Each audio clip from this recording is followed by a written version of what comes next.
नमस्ते।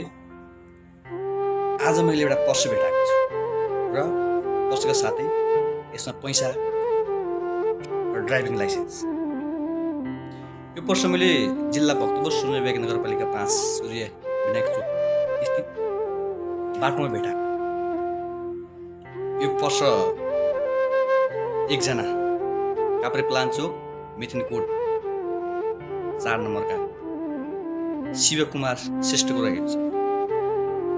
उहाँलाई पर्स खसिसकेपछि हामीले दिने धेरै प्रयास गऱ्यौँ तर भेटाउन सकेनौँ।